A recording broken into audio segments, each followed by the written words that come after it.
Hey, welcome back. So guys, as part of the today's session, I just want to give you a brief overview on the manual waiting mechanism that we are going to add out over here.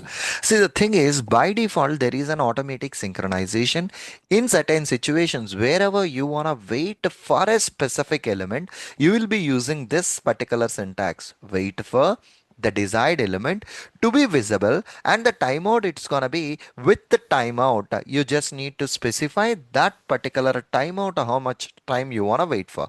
So if you look at this with the timeout here, wait until the expectation is resolved in the specified amount of time. Wait for that much amount of time, and the time that you are giving here is maximum of these many milliseconds. Okay, these many milliseconds. So here if you look at the example, basically wait for this element to be visible with a timeout of a maximum of 2000 milliseconds. With a timeout of 2000 milliseconds. Perfectly all right. So this we are gonna use in conjunction with, along with, to have a value. Okay, to have a value. So let's come back to the program. Let's come back to the program.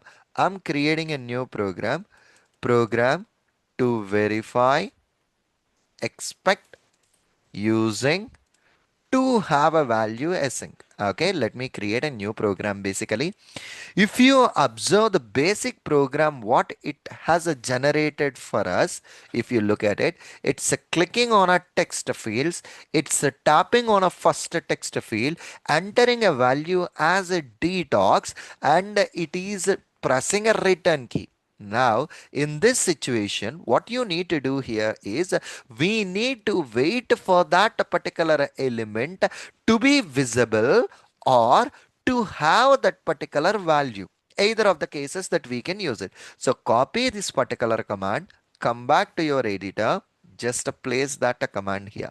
Await, wait for the element by dot type. So here my object is gonna be by dot type UI text field, and it's gonna be at an index of 0, which is gonna be my first text field, to be visible with a timeout of a maximum of a 2000 milliseconds.